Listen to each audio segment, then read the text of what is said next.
Это вообще одно из самых ужасных воспоминаний в моей жизни. Так комментирует июльские события 1989 года в Абхазии журналист Надежда Венедиктова. В момент, когда начались вооруженные столкновения между абхазским и грузинским населением, она с подругой, ничего не подозревая, находилась в кинотеатре. Светло, вдруг распахивается где-то на середине фильма дверь, забегает женщина и с таким вот возбуждением в голосе кричит: «Сусанна, немедленно домой, немедленно домой!» И как-то все сразу завелись, значит, выскочили. Ну вот представьте, вот этот вот перекресток перед ботаническим садом, и, значит,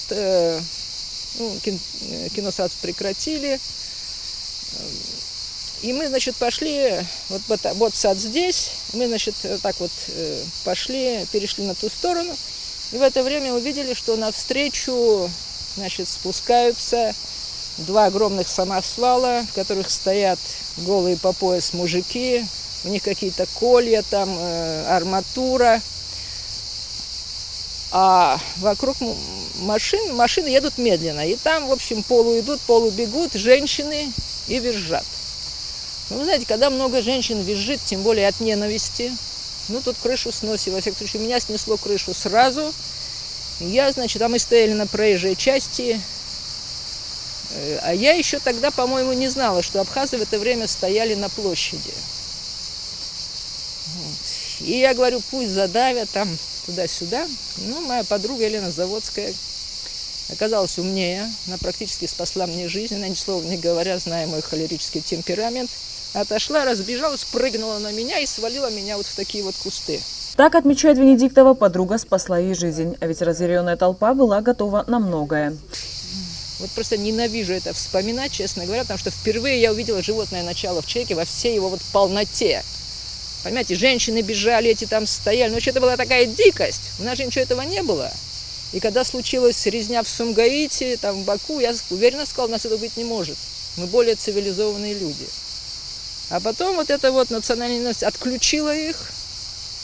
И ну, это один из самых чудовищных моментов моей жизни. Предпосылок к июльским событиям было много. Одной из точек кипения сухумских волнений, произошедших 15-16 июля 1989-го, стало требование студентов и преподавателей грузинского сектора Абхазского государственного университета выйти из АГУ и открыть в Сухуме свой филиал Тбилисского государственного университета. Это было в начале апреля. Я иду на работу после дождика, такая весна красивая в Абхазии. Заворачиваю в наш университет, а это по проспекту Мира, где сейчас кабинет министров, и вдруг вижу огромное количество людей. И камеры. Когда подхожу поблизости и спрашиваю, кто они такие. Это говорят, и разбросаны матрасы. И сидят какие-то молодые люди. Естественно, я не всех студентов знала. И мне говорят, это студенты грузинской национальности объявили голодовку. Они хотят организовать отдельно тбилисский филиал и уйти от Абхазского государственного университета. Ну, такое количество камер и журналистов, сиюминутно появившихся в Абхазии, понятно, что сценарий был давным-давно подготовлен, это была только реализация. Участником июльских событий был ученый, общественный и государственный деятель Владимир Зантария. По его словам, случившиеся трагические события консолидировали абхазское общество. В Сухуме намеревались открыть филиал Тбилисского государственного университета, тогда как у нас был Абхазский университет, полноценно функционировавший.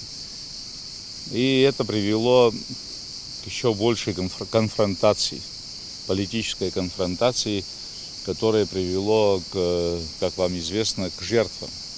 Погибли люди. Но я вам скажу, что да, были жертвы. Мы преклоняемся перед памятью всех, кто отстоял интересы Абхазии, национальные интересы в тот период, но в то же время эта ситуация консолидировала самым серьезным образом наш народ. А консолидации абхазского общества во многом поспособствовала созданная в 1988 году общественно-политическая организация Айтгалара, которая позже, 18 марта 1989-го, смогла собрать более 30 тысяч абхазов на сход в селе Лыхны.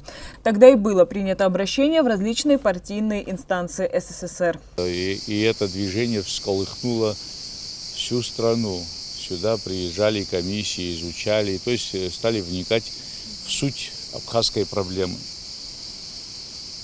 Ну и вот когда случилась беда, погибли люди, фактически недостаточно было сил, чтобы остановить банды, которые шли через Ингур сюда. Владислав Григорьевич Арзема, будучи депутатом Верховного Совета СССР, принимал все необходимые меры, чтобы сюда были бы направлены войска, внутренние войска СССР. И фактически он добился, чтобы сюда было отправлено 2 борта. И они на реке Галицга, Гаалцга смогли остановить эти банды, вооруженные банды, которые шли из-за Ингура. Ну, там, конечно, проявили самоотверженность и отвагу тварчальцы, очемчирцы, люди, которые фактически безоружные, встали против этих вооруженных банд.